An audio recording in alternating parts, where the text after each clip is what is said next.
पहले मैं उन सैनिकों, उन जवानों, उन अफसरों को नमन करना चाहती हूँ जो हमारे देश के रेगिस्तानों में, हमारे देश के घने जंगलों में, बर्फीले पहाड़ियों पे हमारी देश की रक्षा करते हैं, जो हर पल देश के लिए अपनी जान देने के लिए तैयार रहते हैं। 1948 से लेकर अब तक, जब से पाकिस्तानी रेडर्स ने कश्मीर पे हमला किया, तब से लेकर अब तक हमारी देश की अखंडता की रक्षा करने में उनका बड़ा योगदान है। हमारी आजादी अहिंसा के आंदोलन से हासिल हुई, लेकिन जैसे मैंने कहा, उसको कायम रखने के लिए हमारी सेना का बहुत बड़ा योगदान है। अध्यक्ष महोदय, कल मैं सदन में बैठी हुई सबके भाषण सुन रही थी। आदरणीय रक्षा मंत्री महोदय ने बोला, सत्ता पक्ष के कई मंत्रियों ने बोला। 1 घंटे का रक्षा मंत्री जी का लंबा भाषण था। सुनते सुनते एक बात मुझे बहुत खटक रही थी। उसके बाद जब दूसरे भाषण भी सुने आपके सत्ता पक्ष के, तभी ये बात बार बार मेरे मन में आ रही थी कि सारी बातें कर ली, ऑपरेशन सिंदूर की बात कर ली, आतंकवाद की बात कर ली, देश की रक्षा की बात कर ली, इतिहास का पाठ भी पढ़ा दिया, लेकिन एक बात छूट गई। उस दिन 22 अप्रैल 2025 को जब 26 देशवासियों को अपने परिवार के सदस्यों के सामने खुलेआम मारा गया, तो ये हमला कैसे हुआ, क्यों हुआ?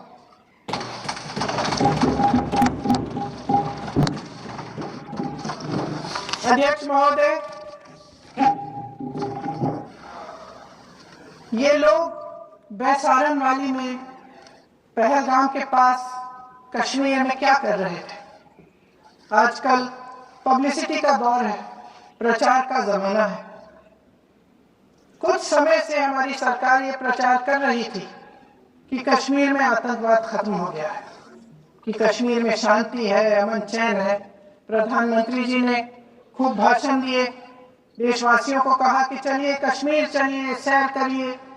कई बार मैंने ये भी देखा मीडिया पर, टीवी पर कि कश्मीर जाइए, जमीन खरीदिए, अब वहां अमन चैन है, शांति का वातावरण है। इसी बीच शुभम द्विवेदी, एक कानपुर के नौजवान, और उनके पूरे परिवार ने तय किया कि वो कश्मीर जाएंगे। शुभम द्विवेदी की 6 महीने पहले शादी हुई थी। उसकी पत्नी ने कहा कि उनके बीच एक ऐसा रिश्ता था, प्रेम और दोस्ती का ऐसा रिश्ता था कि वो एक दूसरे को बच्चों की तरह हंसाते थे।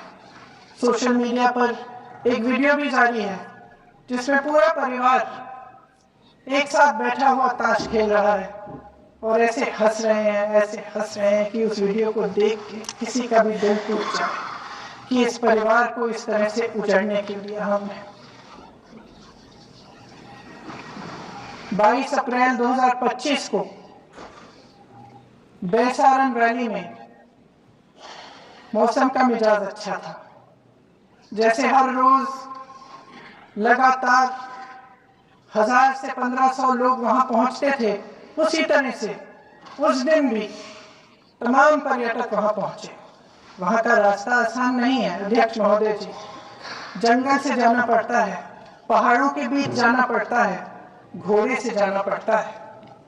ये परिवार वहां पहुंचे, मौसम सुहाना था, उनके बच्चे ट्रैम्पोलिन पे खेल रहे थे, कोई जिपलाइन कर रहा था, कोई चाय पी रहा था, तो कोई कश्मीर की सुंदर वादियों की ठंडी हवा का मजा ले रहा था। शुभम अपनी पत्नी के साथ एक स्टॉल पे खड़े थे। तभी अचानक 4 आतंकवादी जंगल में से निकलते हैं और शुभम को वहीं अपनी पत्नी के सामने मार डालते हैं। उसके बाद वे वहां से पूरे वैली में 1 घंटे के लिए लोगों को चुन चुन कर मारते हैं। किसी के पति को अपनी पत्नी के आंखों के सामने, किसी के पिता को अपने बेटे के सामने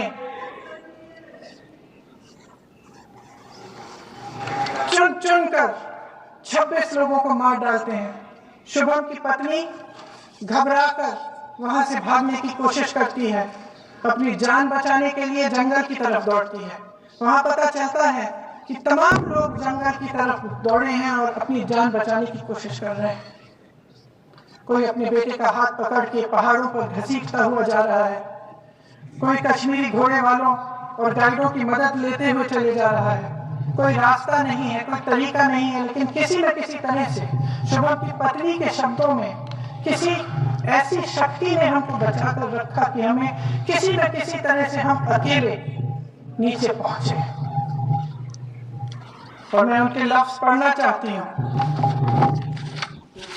क्योंकि उन्होंने कहा कि इस पूरे समय जब 1 घंटे के लिए चुन चुन कर भारतीय नागरिकों को मारा जा रहा था, इस पूरे समय उसे एक सुरक्षाकर्मी नहीं दिखा,